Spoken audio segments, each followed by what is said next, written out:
C'est un choc sur Beansport, celui entre Montpellier et Aix-en-Provence pour le PAUC victorieux de justesse face à Chambéry la semaine passée. L'ambition, pourquoi pas, de rééditer l'exploit d'il y a 2 ans, ici même au FDI Stadium, avec une victoire d'1 but emmenée par Yann Tarafeta, resplendissant. Pour les Aixois, il va falloir de la constance parce que Montpellier joue bien, joue même de manière remarquable. On l'a vu une nouvelle fois cette semaine en Ligue des Champions face à Guéogué avec un Kylian Villemino qui marche sur l'eau. Duel au sommet du championnat de France. C'est parti avec aucune solution trouvée par les Aixois. Ballon perdu et Veron Nasinovic qui cherche un relais. Ça va être avec Jaime Fernandez sur le côté gauche. Et le premier but, erreur technique, punition immédiate, 1-0. La saison, une vraie révélation du championnat de France. Très bonne sortie de piège peut-être avec montée justement. Et la conclusion de 0, 3 minutes. De la part des Aixois. Et la bonne défense, une nouvelle fois, du bloc montpelliérain. Valentin Porte qui accélère, qui a vu la faille, mais le bon repli. Dieguito, chassé par Chimejevic et 2 minutes. Oui, il était en retard avec Tarafeta et avec donc Duarte désormais en attaque. Mathieu Oncle sur une deuxième solution. Et l'arrêt de Rémi Desbonnets, pas surpris cette fois. Très vif.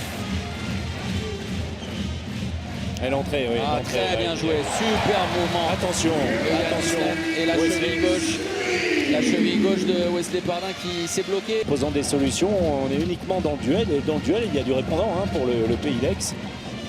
Sur la barre, l'échec d'Arthur Lehn et l'opportunité avec jouer. Gabriel Husch. Il se trompe dans un premier temps.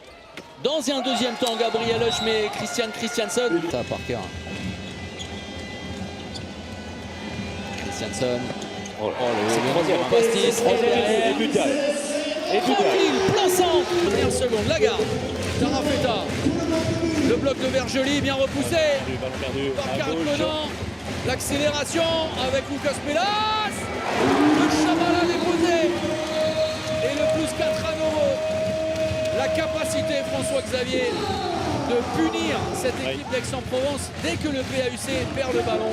Et le reste du temps, Tarafeta. Il est passé.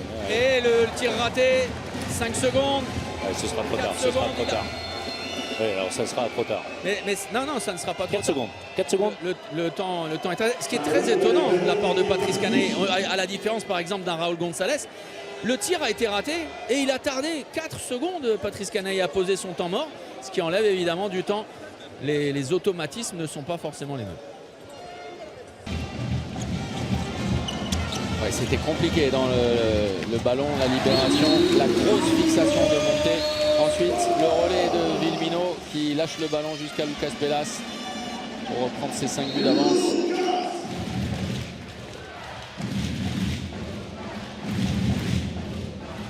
Je suis vraiment impressionné par l'engagement dans tout ce qu'il fait de cet homme. Brian Monté. Automatique, sans grand danger, contré, le ballon perdu. Les Aixois sont à nouveau en train de retomber dans leur doute là sur le jeu offensif. Et derrière, quelle passe de renversement, passe sautée pour Lucas Pelas à la conclusion, mais le numéro. Le retour de Diego Simone. Et le pivot tout seul. Superbe, vraiment, le jeu. Ils les ont rendus fous, les défenseurs aixois, les Montpellier. Il n'est pas en position là, clairement Nasinovic repoussé par Gilberto Duarte. C'est le tir, oui, complètement de frustration. Et l'opportunité avec Xavier Labigang en déséquilibre. Xavier Labigang qui va tromper Rémi Desbonnets.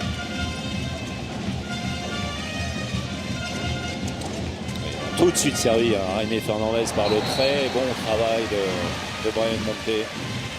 C'est quand même embêtant de ne pas regarder le but.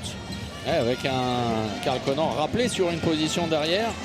Là, c'est un peu du hurrah handball. Oh là là, super! Donnez-lui le ballon. Et la jeune pépite issue du centre de formation, vous le voyez. Et voilà, c'est lui, c'est lui! Bravo! Oh, Kylian Pratt, magnifique! Monté sur des ressorts.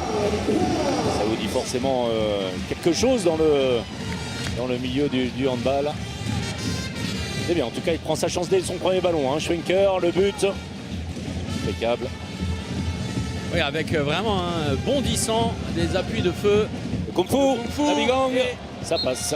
un très bon Xavier Labigang cet après-midi. Avec Berthier, la jeunesse dorée au pouvoir. Diego Simone, le dernier arrêt de Serdarevic et l'ultime opportunité pour les Aixois pour venir échouer finalement.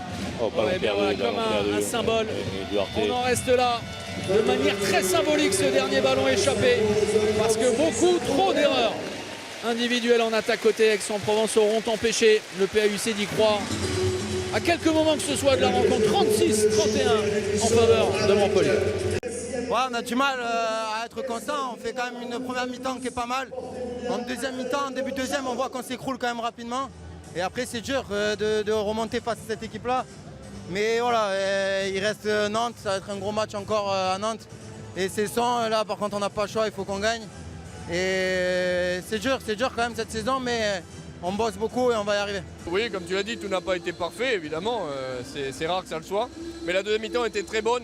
On a retrouvé une bonne défense, gardien qui a fait les arrêts. Derrière, on a pu exploiter la montée de balle qui était top parce qu'il commençait à être dans le dur un petit peu physiquement et le repli était moins bien assuré. On a trouvé les espaces et franchement, c'est quand même plus sympa de jouer comme ça. Ouais.